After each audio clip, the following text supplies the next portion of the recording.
my god! You know, there is something quietly fascinating happening in the gacha space right now. We are seeing a shift, not just in how these games are made, but how they are introduced to us. Wuthering Waves handing an exclusive reveal to Geoff Keighley, the Game Awards guy, isn't just a publicity stunt, it is a signal. Gacha game developers aren't aiming small anymore, they are starting to treat their launches like a full-scale media events, putting them in the same level as Elden Ring trailers and Kojima cameos. And now, with SilverPalace, we are seeing that same energy evolve. Tectone, who is known mostly in the gacha space, suddenly gets tapped to react live to a game nobody's even heard of. There is no teaser campaign, no leaks, no nothing on Twitter either. The Twitter account for SilverPalace before Tectone introduced it had no followers. I literally heard of it because Tectone posted, "I just saw this game and it might be the best gacha game ever, I would know. It is a gacha game made in China."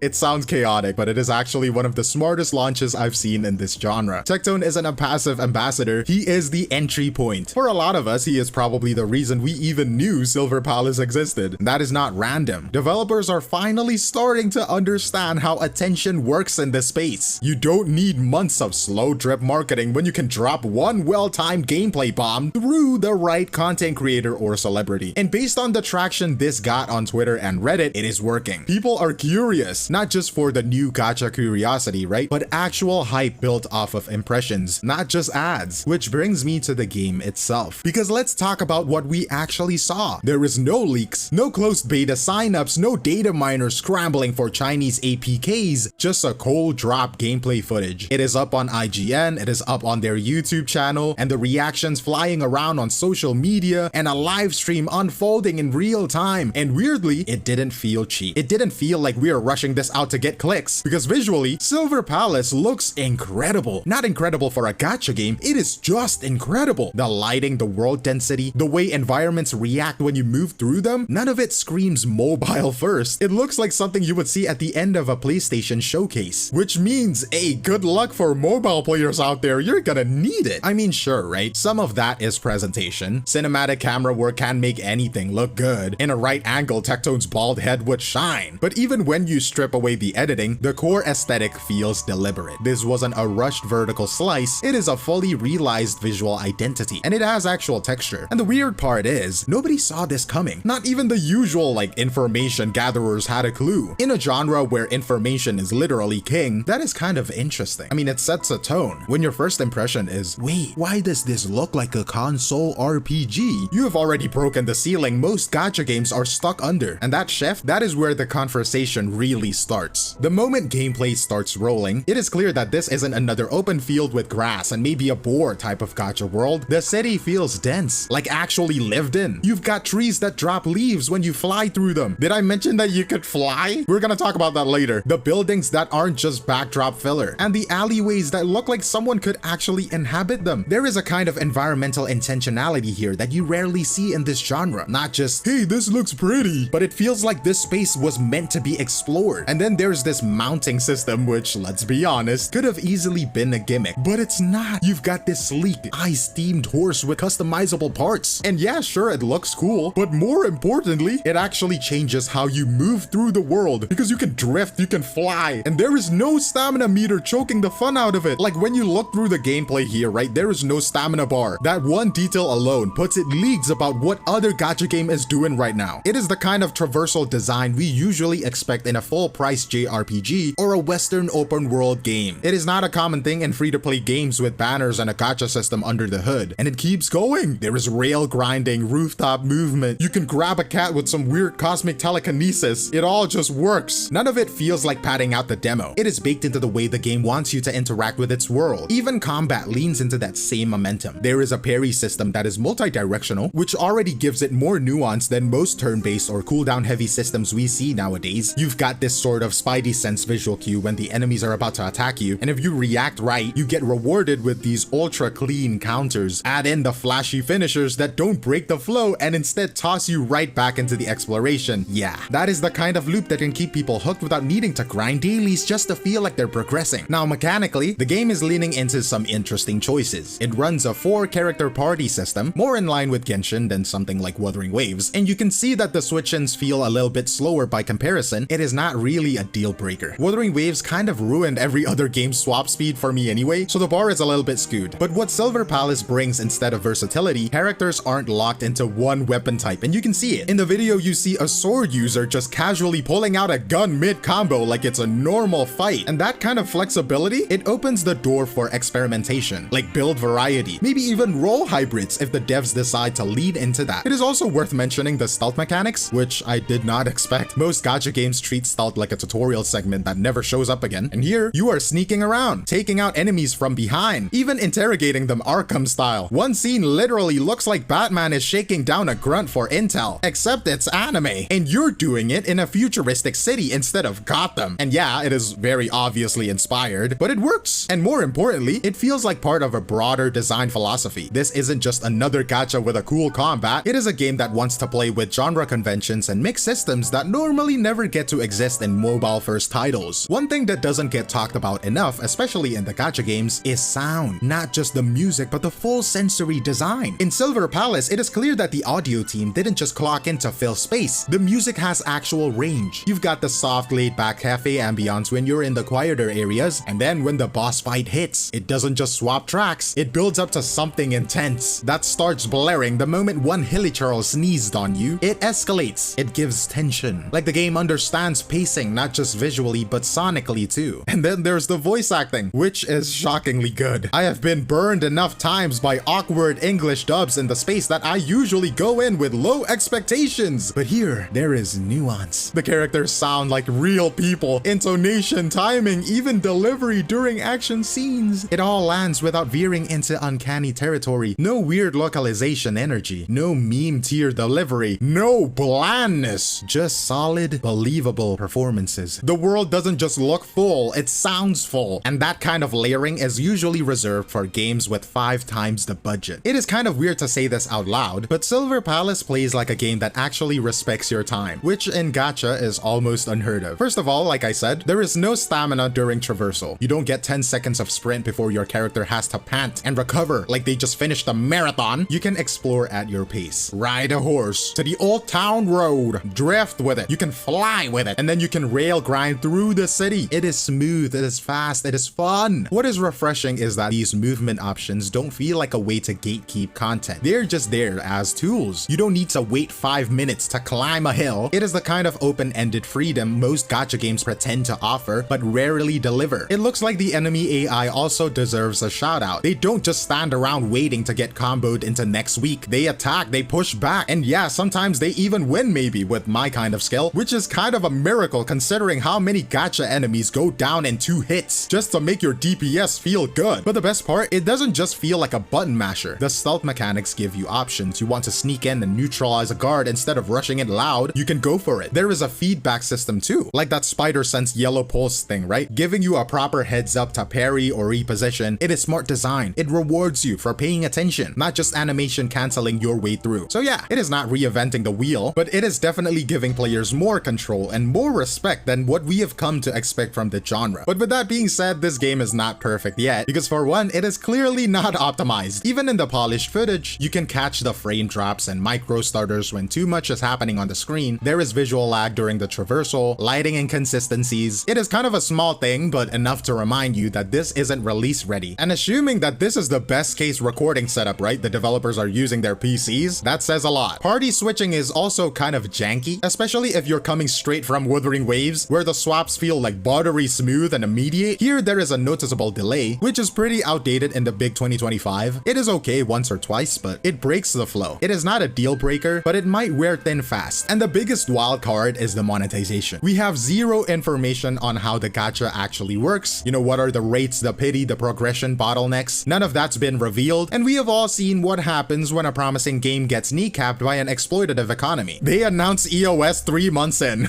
The hype can only carry you so far when every other poll feels like gambling with your dignity. And right now, it is all still in Chinese. The mechanics might change, the system might be locked behind features we haven't seen yet. It is exciting, but also a giant asterisk. The bigger picture is that this isn't just about SilverPalace. Whether or not SilverPalace delivers in the long run almost doesn't matter. The more interesting part is what it signals about where the genre is going. Because for the longest time, gacha launches followed a script, announce on Twitter, release a cinematic trailer with no gameplay, throw some money at sponsored reviews, and hope that the people bite, and then ghost ghost them for years, like Ananta, like 𝗖ecie𝗽𝗵𝗵𝗵. Oh yeah, keep ghosting us, guys. But now we are watching an entire community shift their attention in real time because of smart targeted drops. Jeff Keighley getting Wuthering Waves reveals, Tectone reacting live to a game that hadn't been even named. That is not chaos, that is strategy. The devs are starting to get it. They don't need a booth at E3, they don't need $1 million ad campaign, they just need to show the game as it is, and have someone who actually cares about the space help carry that message. SilverPalace might not be the next big thing, but it doesn't have to be. It is proof that this medium isn't standing still anymore, and the players are finally being treated like they know the difference between marketing fluff and real substance. But that is all from me, Glaivekiyo, and I'll see you in the next one. Cheers!